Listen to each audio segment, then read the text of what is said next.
नमस्कार, मेरा नाम है दिलीप कुमार पांडे और आप देख रहे हैं नमस्ते यूपी का खास कार्यक्रम सबकी बात। गर्मी का महीना चल रहा है, एक तरफ चुनाव की सरगर्मियां बढ़ी हुई है, दूसरी तरफ छात्राओं की खुशियां भी बढ़ी हुई हैं। सीबीएसई के 10वीं और 12वीं के रिजल्ट घोषित कर दिए गए हैं। हर छात्र छात्राएं सब काम छोड़ के सिर्फ और सिर्फ अपने रिजल्ट के अच्छे नंबरों को लेकर चारों तरफ अपनी बात कर रहे हैं। कोई ज़िले में टॉप किया है, तो कोई नगर में टॉप किया है, तो कोई अपने स्कूल में टॉप किया है। आज हम रेणुकूट के ABR स्कूल में हैं, जहां पर हमारे साथ 10th क्लास के बोर्ड में टॉप किए हुए स्कूल में छात्र और छात्राएं हमारे साथ हैं। इनसे बात करेंगे आखिर इतने अंकों के साथ वो स्कूल में अपना नाम किए हैं। अंजलि, कितने परसेंटेज आपके हैं? 90। पढ़ाई के बारे में अपने बताइए, जिससे लोगों को पता चले क्या क्या करती थी आप। सर, टाइम मैनेजमेंट पढ़ते थे। टाइम मैनेजमेंट, मोबाइल देखने के साथ? मोबाइल सिर्फ नॉलेज के लिए, मतलब जितना रिक्वायरमेंट होता था। अच्छा, कोचिंग करती थी आप कि बस घर जाके स्कूल में जो पढ़े और जाके घर पे पढ़ाई करते थे? कोचिंग करती थी उसमें है? क्या लगता है आपको, और लड़के जो हैं आजकल जिस तरह मोबाइल छाया हुआ है उसके पीछे, रील्स के पीछे लगे हुए हैं, ऐसे में आपकी पढ़ाई कैसे हुई है? मैं कहना चाहूँगी कि जब भी मैं डिस्ट्रैक्ट होती थी, अपने पेरेंट्स का स्ट्रगल और उनके पेस को याद करिए, तब आप नहीं होंगे। और मोबाइल तो मिलता है, अब यूज़ करना और मिसयूज़ करना आपके ऊपर डिपेंड करता है। कितना टाइम देते थे पढ़ाई को आप? कंसिस्टेंसी के साथ रेगुलर 3-4 घंटे, और एग्ज़ाम के टाइम पे बढ़ गया था ये। किस सब्जेक्ट में सबसे ज़्यादा दिक्कत हुई आपको? दिक्कत तो नहीं है, पर मैथ मुझे हार्ड लगता था, लेकिन मेरे टीचर्स ने बहुत मेहनत की है। एक नहीं बल्कि मेरे सारे टीचर्स और सब ने बहुत मेहनत की है। कितना परसेंटेज था आपका? 91.8%। आप स्कूल में टॉप किए हैं? यस। कितना परसेंटेज आपका रहा है? 94.6%। कैसा लग रहा है आपको, इस जो ये नंबर लाए हैं आप स्कूल में ज़्यादा सम्मानित किए जा रहे हैं? पढ़ाई किस तरह की थी आपकी? मेरी पढ़ाई पहली तो कंसिस्टेंसी, दूसरी टाइम मैनेजमेंट। रोज़ 4 घंटे नॉर्मली, और एग्ज़ाम टाइम में उसको बढ़ाया गया था 2 घंटे से। और फिर पेपर सॉल्व करना, सैम्पल पेपर्स और पिछले साल के बोर्ड पेपर्स लगाना, और फिर ये देखना कि पेपर कैसे आ रहा है, फिर उसको उस टाइम मैनेजमेंट के अंदर कंप्लीट करना। ये सब। टीचरों का कितना सहयोग रहा? टीचरों का बहुत सहयोग रहा। मोस्ट ऑफ द टीचर, मतलब सारे टीचर ने सपोर्ट किया, चाहे वो फिजिक्स के हों, मैथ के हों, या कोई भी हो। माता पिता इस समय क्या बोल रहे हैं आपको? माता पिता इस समय बहुत खुश हैं मेरे नंबरों से। क्यों, पढ़ाई के समय रात में सोने देते थे या पढ़ने देते थे? रात में 2 लोग बोलते थे सो जाओ, लेकिन मैं थोड़ा पढ़ लेते थे, अपने से रिवीजन कर लेते थे आखिरी बार सोने से पहले। अक्सर जो है लड़के सोचते हैं कि एग्ज़ाम आ रहा है तब पढ़ाई कर लें। साल भर लोग कहते हैं कि जब तक साल भर नहीं पढ़ोगे तो अच्छे नंबर नहीं आएंगे। क्या इसको जब एग्ज़ाम आता तब पढ़ाई होती थी कि अब पढ़ते हैं, या साल भर से कंटिन्यूटी बनी हुई थी? साल भर से कंटिन्यू बनी हुई थी। कितना परसेंट है आपका? सर 90% है। इसका श्रेय किसे देना चाहेंगे आप? सर टीचर्स को। सर ये बताइए, आज का जो ज़माना है रील का, जैसे मैंने पहले पूछा कि रील का एक ज़माना है, अभी एक लड़का जो है सोनभद्र में टॉप किया है, 99% कुछ पॉइंट है उसका। उसने कहा कि मैं कोचिंग भी नहीं करता हूँ, और मोबाइल का उपयोग जो है मैं तभी करता हूँ जो ऑनलाइन क्लासेस चलती थी। कहीं ना कहीं मोबाइल बहुत लोगों के आड़े आ रहा है, क्योंकि परसेंटेज तो अच्छा आया है, लेकिन हर कोई 90 के ऊपर नहीं गया। बच्चे मोबाइल डजेंट मैटर मोबाइल का क्या करते हैं, लेकिन मोबाइल का बच्चे मिसयूज भी करते हैं, यूज भी करते हैं। जो बच्चे पढ़ाई के लिए यूज करेंगे उनका कॉन्फिडेंस लेवल जो है कभी भी अपना गिरेगा नहीं। और जो बच्चे जब ज़रूरत पड़े तभी मोबाइल को टच करें, नहीं तो उनके लिए सफिशिएंट है, टीचर सफिशिएंट है, पेरेंट्स सफिशिएंट है। अगर बच्चे कोचिंग कर रहे हैं तो भी सफिशिएंट है, उनके लिए उतना सफिशिएंट है। अगर इसके बाद भी बच्चे को नहीं समझ में आ रहा है, तब वो जो है पढ़ाई के लिए अपना मोबाइल यूज कर सकता है, नहीं तो उसको मोबाइल यूज करने की ज़रूरत नहीं है। बहुत बच्चे ऐसे भी बिना मोबाइल का यूज करके जो 90+ लाए हैं, उनको मोबाइल की ज़रूरत एकदम पड़ी ही नहीं है कहीं पर। तो वो अगर वो सेल्फ स्टडी भी कर रहे हैं तो बहुत सी एक्स्ट्रा चीज़ों को सीख रहे हैं, और उसी के साथ जो है मार्क्स को अपने गेन भी कर रहे हैं। बोर्ड एग्ज़ाम आते ही लड़कों के हाथ पाँव फूलने लगते हैं। सब सोचते हैं कि स्कूल में टॉप करें, ज़िले में टॉप करें, यूपी में और टॉप करें, माँ बाप के सामने, अपने दोस्तों के सामने एक अच्छा परफॉर्मेंस करें। डर कई बच्चों को पीछे कर देता है क्या? नहीं, डर किसी को पीछे नहीं कर सकता। अगर इंसान सही समय पे सही डिसीज़न लेता है और उस समय का सदुपयोग करता है तो वो डर कभी उसको हरा ही नहीं सकता। तो डर कैसे किसी को पीछे कर सकता है? अगर डर आपको सता रहा है तो उसकी संभावना ये है कि कभी ना कभी आपने उस समय का सदुपयोग नहीं किया हुआ है। कभी ना कभी उसका सदुपयोग नहीं किया। मैम, लड़कियां अक्सर आगे आ रही हैं, हर बार जो है लड़कियां ज़्यादा बाजी मार रही हैं। क्या लगता है कि लड़के पढ़ाई कम और लड़कियां ज़्यादा करने लगी हैं? नहीं सर, एकदम ऐसा नहीं है। बट हाँ, लड़कियों को रिस्पॉन्सिबिलिटी बचपन से ही मिल जाती है, चाहे वो कुछ भी हो। घर के काम करना उन्हें पहले ही बताया जाता है, तो कहीं ना कहीं उन पे जिम्मेदारियां पहले से ही डाल दी जाती है, जिससे कि लड़कियां ज़्यादा रिस्पॉन्सिबल होती है। और लड़कों को थोड़ा सा हमारे समाज की ही देन है कि छूट मिलती है, जिसकी वजह से लड़के इन चीज़ों को लेके थोड़ा सा हो जाते हैं। बट ऐसा मैं बिल्कुल नहीं कहूँगी कि सारे होते हैं, बॉयज़ में भी ऐसी बॉयज़ टॉप किया है। Yes of course, that's why I never said that कि सभी में ये होता है, बट कुछ में होती है एंड कुछ जो अपनी रिस्पॉन्सिबिलिटी पहले से जानते हैं वो ऐसे ही टॉप करते हैं। नहीं, मोबाइल में मतलब छूट लड़कों को दी जाती है, तो आजकल मोबाइल में भी देखें लड़कियां ज़्यादा आजकल रील्स बना रही हैं। मोबाइल कहीं ना कहीं आ रहा है, नहीं तो बहुत सारे लड़के जो है और लड़कियां ज़्यादा, और लड़कियों को आगे आना चाहिए, 90+ होना चाहिए, आज भी उसके नीचे हैं। यस सर, बट मोबाइल को मैं नहीं बोलूँगी, because I already computer teacher है, सो मैं मोबाइल को दोष नहीं दूंगी। आपके इंटेंशन पे डिपेंड करता है, आप उसे यूज़ कर रहे हैं या मिस यूज़ कर रहे हैं। लेकिन आदत तो बुरी है, किसी भी चीज़ की अति बुरी होती है। अति बुरी होती है सर, ऑफ कोर्स अति बुरी होती है, बट हमारा as a teacher, as a parents, हमारी भी रिस्पॉन्सिबिलिटी होती है कि हमारे बच्चे मोबाइल को क्या कर रहे हैं, कितना यूज़ कर रहे हैं। इसलिए टेक्नोलॉजी भी आई है कि हम उसे कंट्रोल कर सकें, तो ये सीखना भी ज़रूरी है और बच्चों को अपनी रिस्पॉन्सिबिलिटी समझना भी ज़रूरी है। आपका नाम क्या है? रिद्धि राठी। कितना % है आपका? 91.6। 91.6। घर वाले कितना मदद किया आपको पढ़ाई के लिए? कोर्स किया आपको कभी कि मोबाइल मत देखो, सिर्फ पढ़ो, अच्छा नंबर लाना है? डांट फटकार, कभी दबाव? No sir, my parents are always supporting.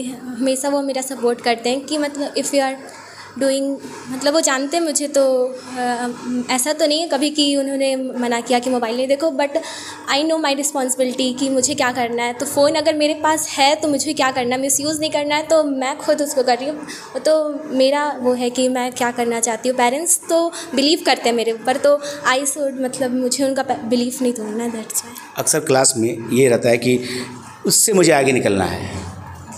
इस बार बोर्ड की एग्ज़ाम है तो मुझे इतनी मेहनत करनी है कि मैं उससे आगे निकल जाऊं। क्या कंपटीशन में आगे निकल जाते बच्चे? पहले अपना नाम बताइए। जीविका सोनू। % क्या है आपका? 91.6%। अब बताइए मेरे जवाब। सर, कंपटीशन तो बुरी बात नहीं है, कंपटीशन तो होना ही चाहिए, बट वो कंपटीशन अगर राइवलरी बन जाए तो ये तो प्रॉब्लम होता है। टीचर्स भी आपको बोलते हैं कि भाई इससे आपको ज़्यादा लाना है, या फिर जितना आपका परसेंटेज पिछले क्लास में था उससे आपको ज़्यादा जाना है, या फिर ये स्टूडेंट जो है वो आपसे ज़्यादा कर सकता है। They are not demotivating us, but they are encouraging us कि हाँ, मतलब उसके टक्कर पे आओ, आपका पोटेंशियल बिल्डअप करते हैं। तो कंपटीशन सही है, बट उस चीज़ को ऐसे लेना कि नहीं मतलब मैं इससे आगे निकलना है मुझे, तो सिर्फ एकेडमिक्स में ही निकलो या फिर वैल्यूज़ में ही निकलो, ऐसी बात नहीं होती है। आपको वो फ्रेंडशिप मेंटेन करके ही रखनी पड़ती है।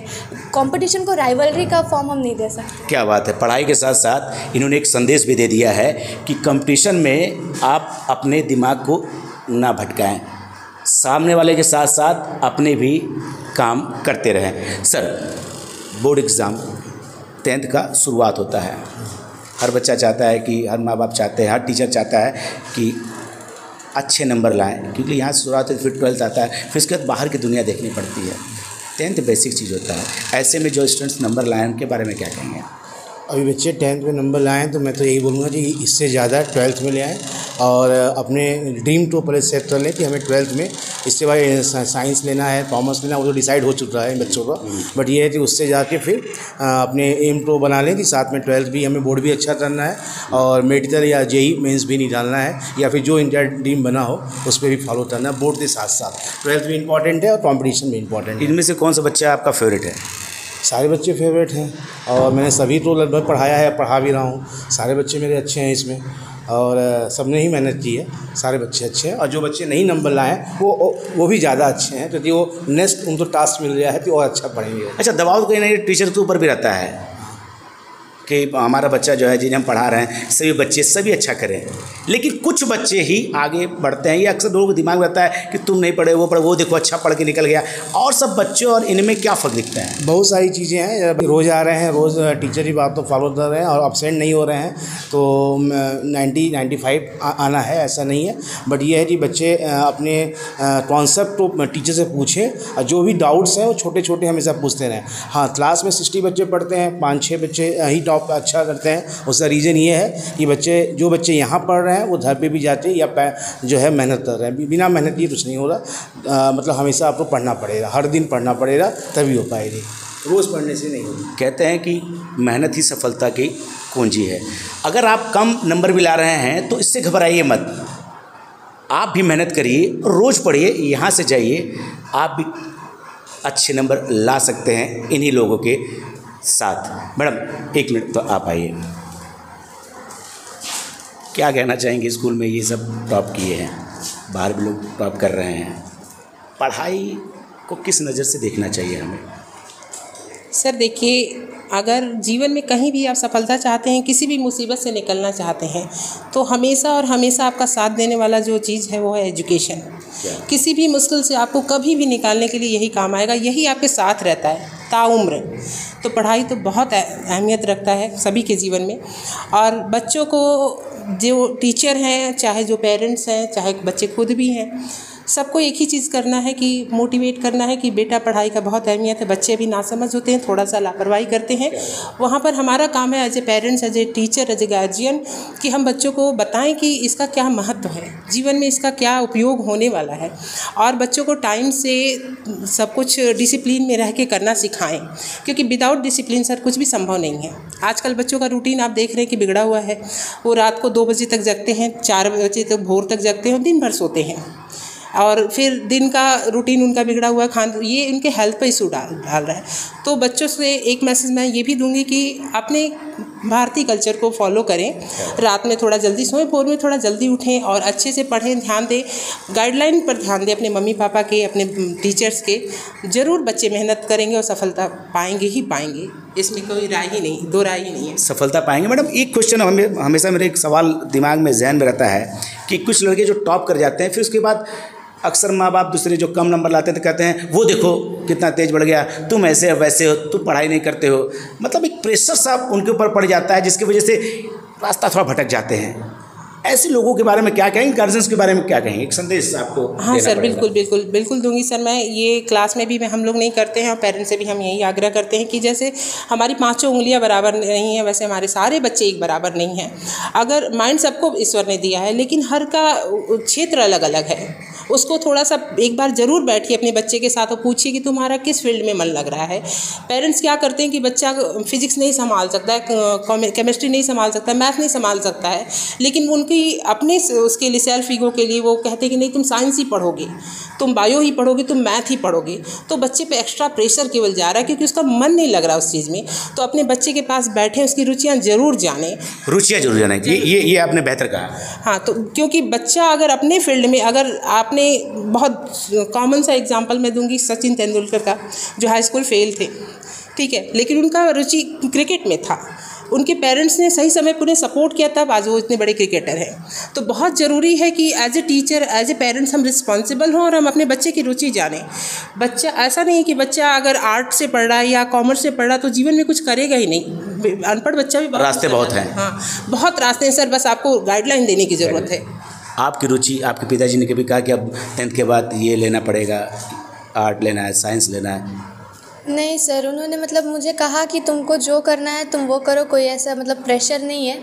तो मेरे को साइंस लेना था, बायो लेना था, तो खुशी खुशी पापा ने कहा कि ठीक है तुमको जो करना है वो करो। तो बस वही। आप?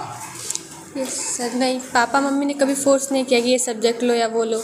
मेरा इंटरेस्ट था मैथ में, तो मैथ ऐसा नहीं है कि मम्मी पापा कभी बोले कि उन्होंने बोला जो तुमको लेना है, जो तुम्हारी मर्ज़ी है वो ले लो, वो हमेशा सपोर्ट करना है, जो तुमको करना है वो करो। तो दैट्स। इनके पापा ने कहा जो करना है आप? सर मेरे पापा यही कहे थे। सबके पापा ये करते हैं। क्या लेना चाहते हैं? मैं सर मैथ लेना चाहता हूँ, PCM। मैथ बनना क्या चाहते हैं? सर बनना चाहता हूँ मैं एक डाटा साइंटिस्ट बनना। Data scientist. डाटा साइंटिस्ट, सोच बड़ी है तो इरादे भी मजबूत होंगे। आप मेरे पापा ने कोई दबाव नहीं डाला कि तुम्हें यही सब्जेक्ट लेना है। उन्होंने बोला जो तुम्हें अच्छा लगता है, जिसमें तुम स्ट्रांग हो, वो सब्जेक्ट लो और अपने ड्रीम को फॉलो करो। तो मेरे को सॉफ्टवेयर इंजीनियर बनना था और सॉफ्टवेयर इंजीनियर, तो उसके लिए मैंने मैथ्स लिया है। कंप्यूटर पे रुचि है आपकी? हाँ सर। तो मोबाइल में भी होगी? यस है? Yes sir. आखिरी संदेश क्या देना चाहेंगे आप? बच्चों का आखिरी संदेश यही रहेगा कि अपना एक टाइम मैनेजमेंट बना लें और जब भी एग्ज़ाम वगैरह हो तो अपने टाइम को इंक्रीज करें। और लास्ट में एक छोटे वर्ड्स के साथ बोलूँगा कि निरंतर अभ्यास ही सफलता की मूल मंत्र है। अगर बच्चे निरंतर अभ्यास कर रहे हैं तो अपनी सफलता की जो सीढ़ियाँ उनको उस पर ज़रूर पहुँच जाएंगे बच्चे। निरंतर मेहनत करते रहें। आप क्या संदेश देना चाहेंगे मैम आखिरी में? मैं बच्चों को यही बोलना चाहूँगी, अपने बच्चों को सबसे पहले, कि प्राउड ऑफ यू। और जो बच्चे नहीं कर पाए, इट्स ओके, आप और मेहनत करिए। आने वाले फ्यूचर, ये आपका बोर्ड है, सिर्फ आपका ये फ्यूचर नहीं डिसाइड करता है। तो आप नॉलेज गेन करिए रेदर देन स्कोरिंग। आपने सबको सुना, संत AVR स्कूल रेणुकूट के टॉपर्स से आपकी हमने मुलाकात कराई और यहाँ के टीचरों से भी आपकी मुलाकात कराई। जो टॉप किए हैं उनको भी बधाई और जो नहीं किए हैं उनको भी बधाई।